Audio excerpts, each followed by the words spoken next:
amplamente rebatida, inclusive pelo próprio especialista que fez a afirmação.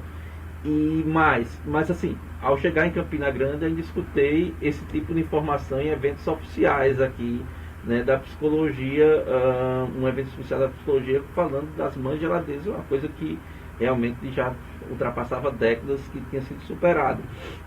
Mas a mãe a mãe é responsável pelo desenvolvimento da criança, digamos assim, na construção da família tradicional brasileira, ocidental. E acaba que, muitas das vezes, o insucesso da criança acaba sendo traduzido como insucesso da mãe. Seja na educação, se a criança apresenta um comportamento inadequado, dizem que a culpa é da mãe, da educação. Se a criança não tem um bom rendimento escolar, é porque a mãe não coloca para estudar.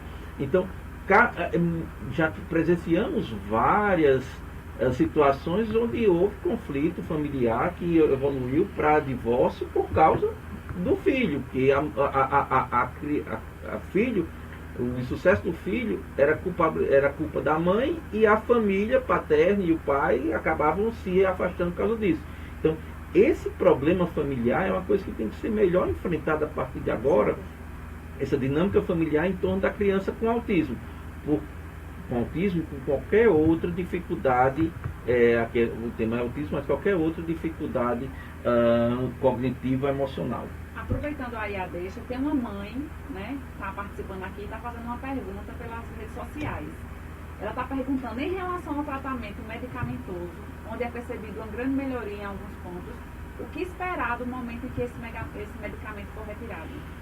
Então, o medicamento, o autismo ele é Quais um transtorno. são os medicamentos? Sim, a mãe é Niedja, viu? Está perguntando. Niedja Guimarães. Boa tarde, Niedja. Então, o autismo em si ele é um transtorno, ele não é uma doença. Uma doença não tem assim medicamentos para curar. Ele é uma forma diferente do cérebro funcionar, que para a nossa vida cotidiana ele é disfuncional.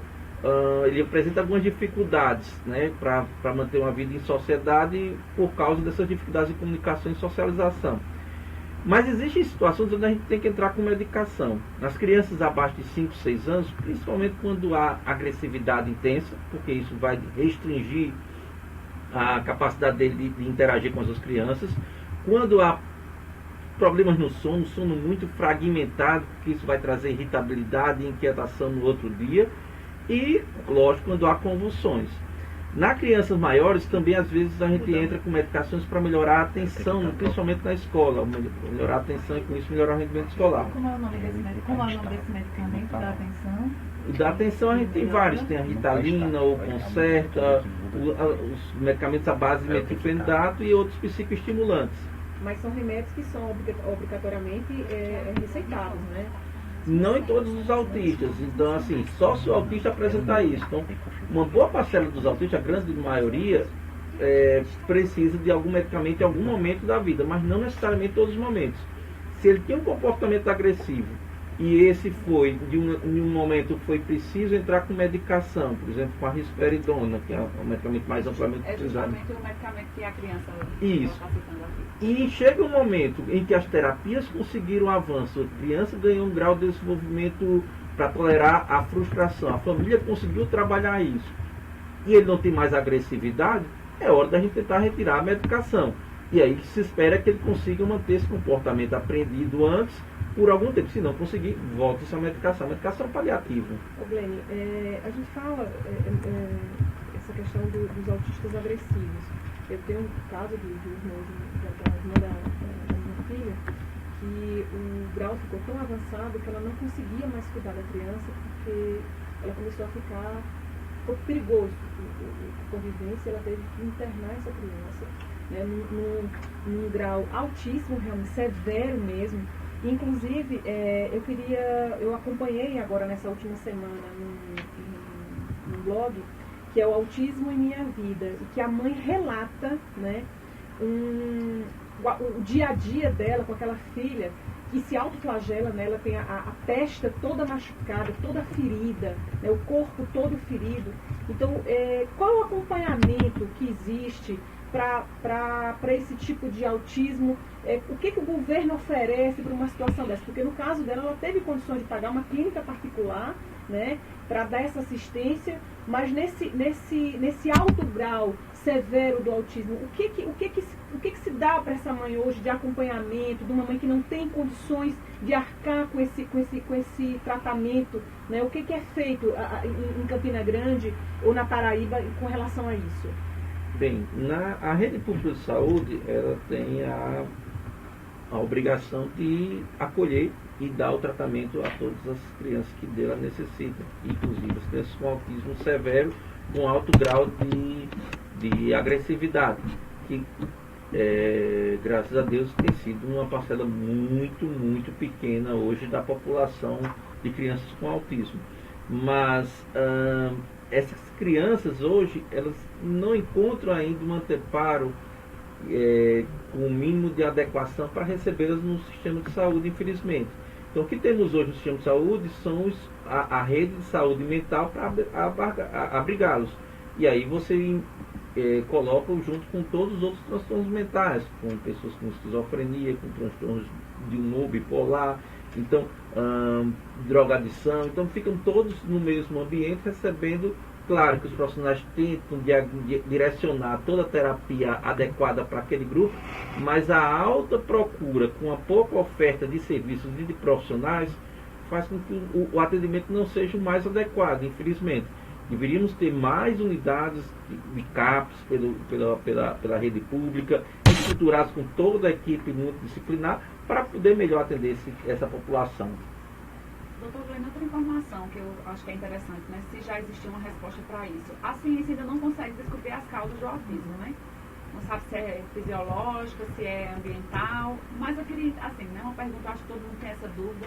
Por que a incidência é maior nos meninos do que nas meninas? Que são, em cada 4 crianças autistas, 3 são meninas. E eu queria complementar a pergunta de Bel, aproveitando, por que esse aumento?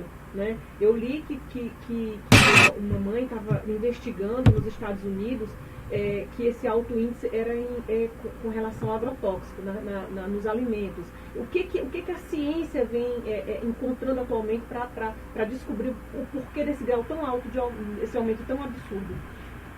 Essas são 2 perguntas que têm motivado muita pesquisa, muito investimento em pesquisa ao redor do mundo. O autismo, por ser um transtorno que acomete todas as classes sociais, ele recebe uma atenção muito grande de pesquisa.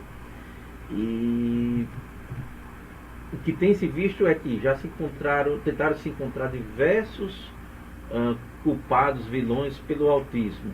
Mercúrio, das vacinas. Uma indústria, né? Tratamento. Então procuram deficiências de oligoelementos, que são aqueles sais minerais mais raros, as vacinas por causa das componentes da vacina.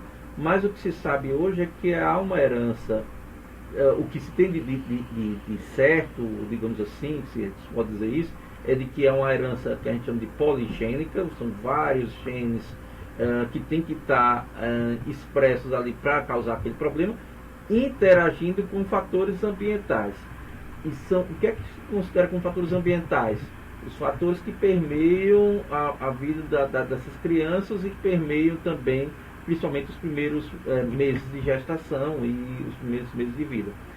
E aí que entra a grande pergunta: por que está aumentando agora? Só pode ter sido uma causa ambiental. Não que a causa ambiental seja estritamente única o aumento, o responsável pelo autismo, mas o aumento sim, porque as condições genéticas da população se mantêm estáveis por gerações, as mudanças são mínimas.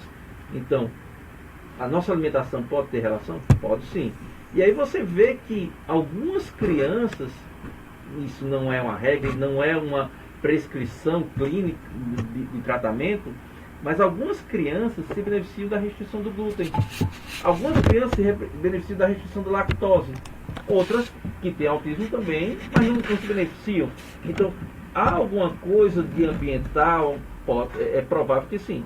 os agrotóxicos são a mais charmosa das explicações, porque hoje a gente consome produtos cada vez mais modificados quimicamente desde a sua produção até a sua embalagem e comercialização. Doutor Glenn, por que algumas mães, elas não aceitam, né, o diagnóstico? Algumas famílias. A gente sempre fala das mães, né? Porque assim, quando a gente atende e percebe alguns sintomas, né, no caminho para o neuro, elas se somem, né, do consultório. E a gente às vezes fica sem entender, e aí eu fui pesquisando, fui olhando, e realmente muitas das mães, muitas das famílias, elas não aceitam o fato do preconceito, né, que existe ainda na sociedade. E assim, e vai para a escola, e as professoras também ficam, fica todo um ciclo, todo mundo caladinho, todo mundo com medo, aquela coisa, e todo mundo percebendo que a criança tem o espectro autista, e todo mundo caladinho, sem ajudar, na verdade. Esses são muito causados pelos estigmas da sociedade sobre o autismo. A gente tem avançado muito na divulgação, e aí momentos como esse, programas como esse são importantes para conscientizar, mas a imagem que se tem do autista é a imagem estereotipada daquela criança que fica se balançando e é agressiva e não escuta ninguém e está virado para a parede, né?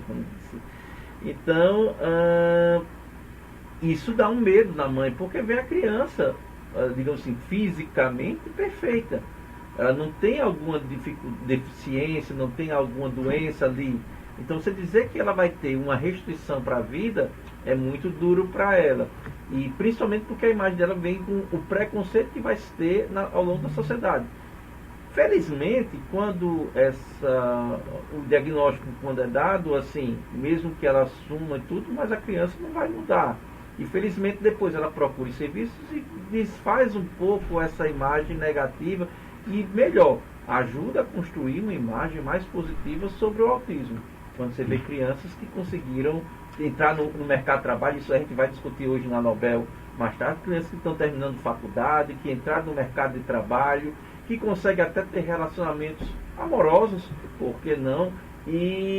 Mas que tiveram toda uma dificuldade. São a regra, infelizmente ainda são a exceção. Mas se a gente trabalhar bem, vai poder ser a regra. Mas o estranho que eu acho é justamente, são pessoas da área de saúde, são pessoas que têm uma consciência, são pessoas que entendem o que é o autismo. Eu ia responder bem isso aí. Eu acho estranho. A gente acho que o doutor Glenn, assim, a gente tem medo que nossos filhos sofram. Porque nós vivemos numa sociedade extremamente preconceituosa. Então, o que é normal é mais fácil aceitado. E quando você não tem informação, então você tem medo. Como é que as pessoas vão reagir? Como é que vão tratar os nossos filhos? Se a escola vai escantear, se a escola vai tratar diferente. Então são várias situações onde nosso medo não é muitas vezes porque, meu filho, eu tive um filho que tem esse problema. Mas é muitas vezes assim, como as pessoas vão tratá-lo. Será que ele vai ser aceito? Será que ele vai ser convidado para a festinha da escola? Será que vão me chamar para passar um domingo lá? Como é que vai ser os relacionamentos dele? E aí as pessoas escondem, achando que podem esconder os sintomas e não tratá-los.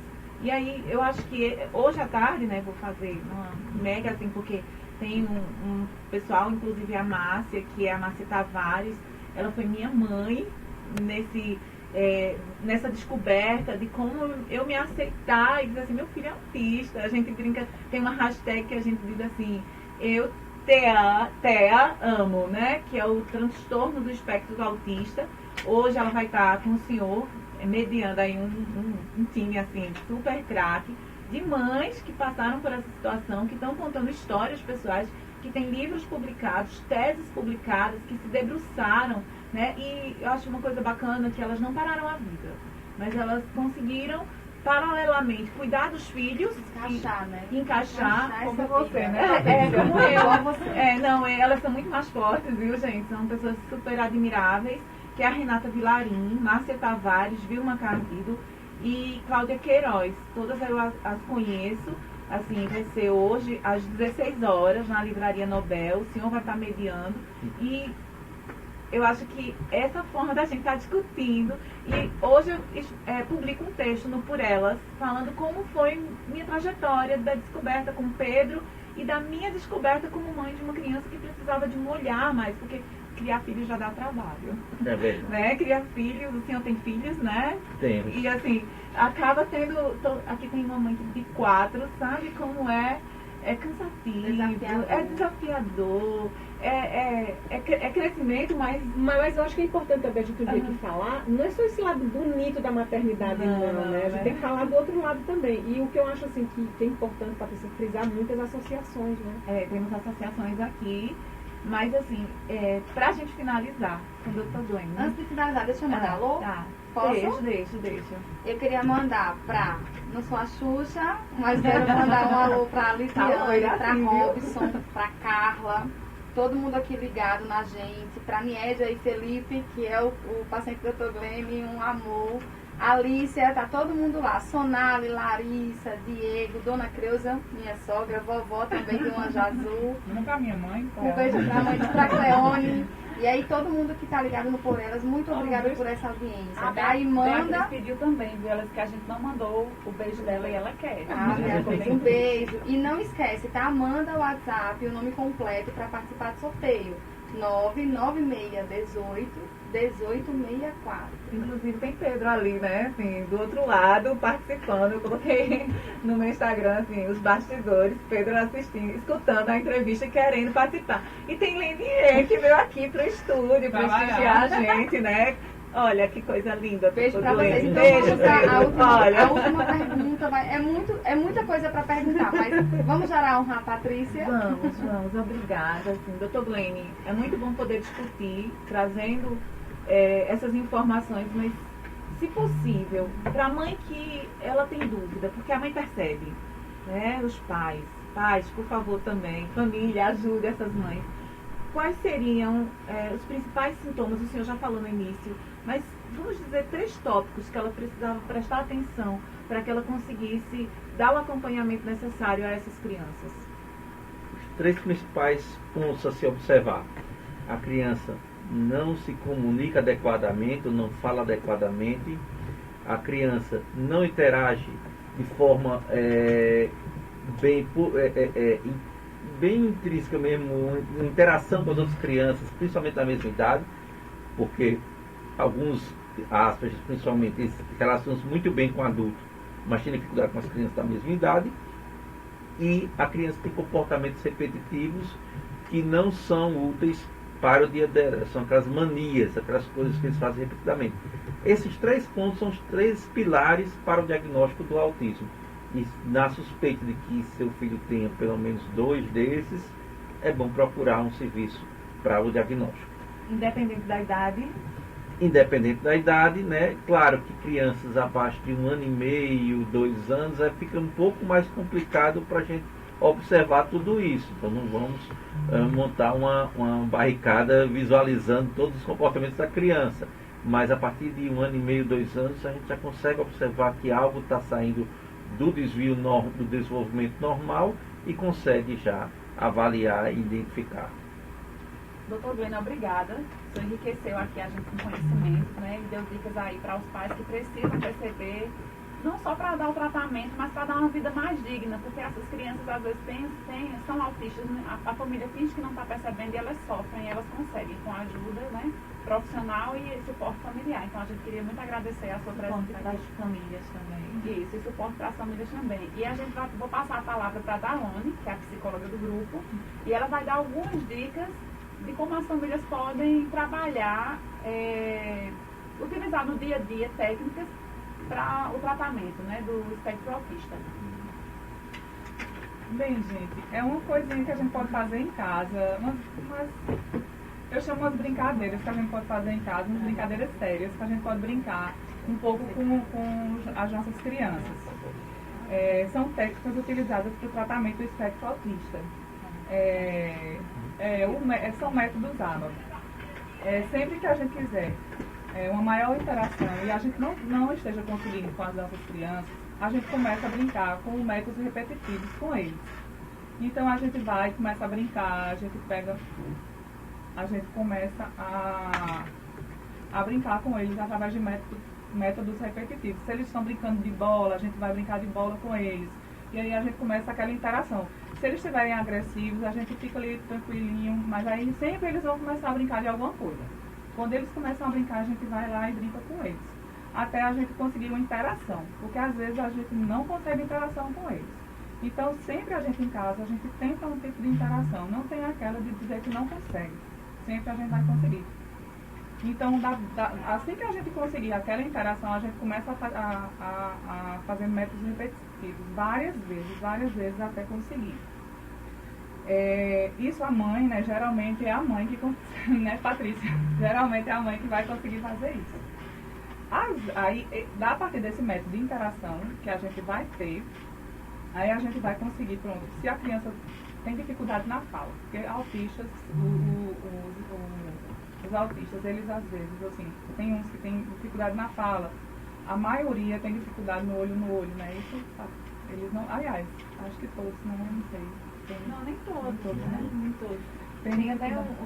Tem até uma história que os autistas não são carinhosos. Eles são carinhosos. Tem alguns que são.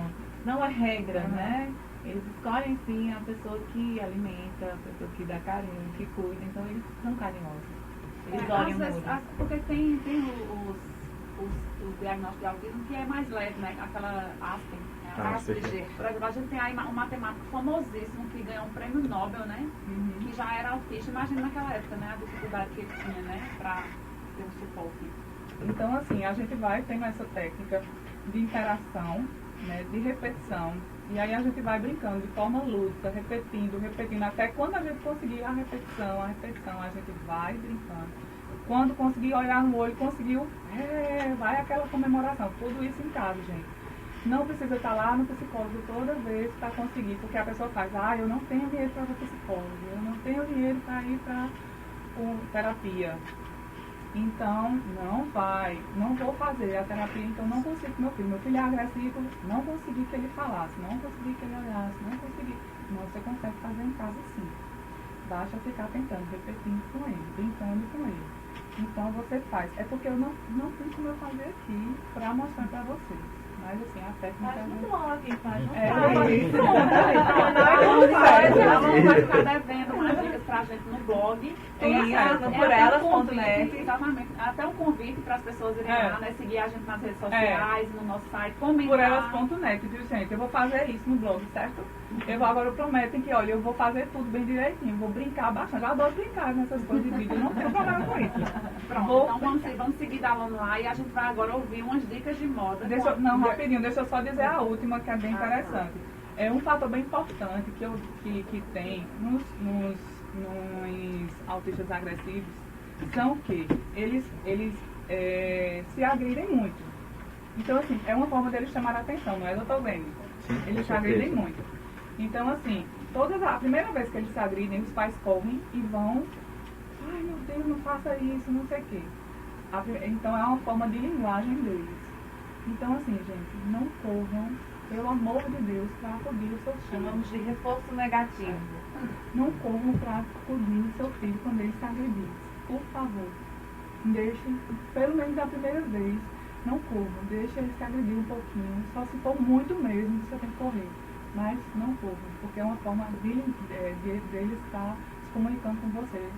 E aí ele vai fazer isso sempre, vai ser mais difícil para a gente tirar, tá bom? Só isso. Agradecer a Dalone e ir lá nas redes sociais, que ela vai ficar devendo mais dicas pra gente, certo? E vamos agora fechar o programa, né, a programação da gente, o que estava no script, com Regina, que vai dar pra gente a agenda cultural, dicas de cultura e de moda.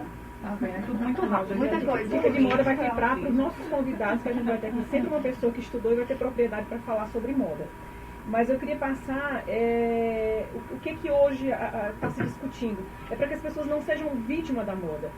Você não precisa ter a bolsa maravilhosa, você não precisa ter o sapato maravilhoso para você estar na moda. Moda é atitude, moda hoje que a gente fala de lifestyle, é seu estilo de vida, é como você se comporta, né? Então não ficar preso, porque isso está na moda e eu tenho que usar. Não, a gente não tem que ter nada, a gente precisa só ser. Agora, o que é importante é a gente respeitar o nosso corpo, de como é que a gente vive, de como é que é a minha vida, e adequar essas peças ao meu estilo de vida, né? E não virar vítima da moda. Tá na moda isso, eu vou usar porque tá na moda. Não, mas isso não combina com você, com o seu estilo. Então o que a gente quer é que essa mulher se empodere e que ela não fique ligada só com roupa de marca, mas que a marca dela seja mais forte e que ela possa usar uma peça simples, uma peça que tem um caimento bacana e ela não ser presa a essa vítima da moda. Mas a gente vai ter dicas aqui de pessoas que realmente estudam e sabem falar sobre moda. Está na moda mesmo, mas está seguro, está Eu acho que né? exatamente, eu acho que esse conforto é sempre o mais interessante. Eu acho isso utópico. Mas a gente discute da próxima vez. É utópico. A gente tem sim uma ditadura. Então, tem a ditadura da moda e o que a gente está falando é exatamente para você não se prender a essa ditadura. Porque eu acho o seguinte, o fato de estar na moda, eu não tenho que usar aquilo que está na moda, porque está na moda, você não combina comigo. Eu acho que você tem que ir muito no seu estilo de vida, no que você gosta realmente e sentir esse empoderamento. Mas a gente se prende à moda. A gente vai trazer esse tema para debate. Vamos trazer Vamos lá. Mulher sempre tem polêmica, gente. Impressionante. Vamos para a dica aqui cultural, gente. Eu queria falar para vocês da abertura, né, que aconteceu no final do ano passado, que é do Museu Assis Chateaubriand. O museu está aberto das terças às sextas, de 14 às 17 horas. Eu queria que quem fosse professora da escola pública, professora da escola particular, que ela tivesse esse olhar cultural de levar suas crianças, de fazer seus grupos para ir levar ao museu. Então tem um acervo, o Museu Assis Chateaubriand tem telas maravilhosas, é o melhor acervo do Nordeste, em maior, e tem telas maravilhosas que eu acho que vale a pena essa visita lá no Museu Assis Chateaubriand. E nos sábados ele funciona de 9 ao meio-dia. No Teatro Municipal, a gente vai ter hoje, às 20 horas, o Balé Carnaval, certo? Os ingressos, eles são vendidos no preço de 10 a 20 reais no palco principal, tá? Amanhã tem Copélia, né? Que vai estar no Severino Cabral também, com ingressos a partir de 10 e 20 reais. Então eu acho que o final de semana está bem movimentado. Eu acho que a gente tem que prestigiar o nosso museu, o nosso teatro, a nossa cultura. Muito obrigada a todos vocês. Pessoal, olha só, a gente trouxe aqui um presente, né, para a Dr. Glenn, que ela falou, da Julie Artes, que é nossa amiga Marileide. Personalizado, lindo de morrer. Quer dizer, a gente acha, né? Por elas agradecem, tá? Por elas agradecem a Marileide. Muito lindo mesmo. E segue lá no Instagram dela, Julia. Beijo, Mari. E agora chegou a hora boa, gente, a hora do resultado do sorteio. Carliane, diga aí quem foram os sortudos. Será que o pessoal quer saber quem ganhou? Com certeza. Então, olha só, a gente tem brinde hoje da Vivan Semijoias, da Lojas Fada, almoço no Chai Natal, um kit da Sou Cervejeiro e da Cachaça Matuta. Então vamos aos sorteados. Atenção, Michele, vou falar só o primeiro nome, tá? A gente se comunica lá no WhatsApp. Sonali, Marileide, Rita e a Larissa. Michele, Sonali, Marileide e a Rita e a Larissa, tá certo? Então, atenção, a gente se fala no WhatsApp, tá bom? E a gente vai encerrar o programa agora, agradecendo a audiência, agradecendo a presença do Dr. Glenn, desejando um excelente final de semana a todo mundo. E vamos encerrar com uma música que foi indicada. Exatamente, da minha amiga Renata, esposa de Glenn, que já me passou a dica aqui. A gente vai ouvir o Amy Winehouse, né? Que eu também amo, adoro, para encerrar aqui o nosso programa de hoje. Gente, muito obrigada pela audiência de vocês e acompanha a gente lá nas redes sociais. Obrigada, Campina. Obrigada também pela audiência. Um beijo para Lucas e Cauã, meus dois amores. Mamãe ama. Eu vou correndo para ver vocês, tá? E beijo para Pedro. Obrigada, Pedro. Ele foi esquecer o celular, mas Pedro vai se despedir. Porque assim, então, o sonho dele hoje é falar na música. Então vamos a Amy Winehouse.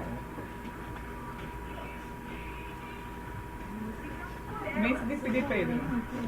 Oi. Tudo bem,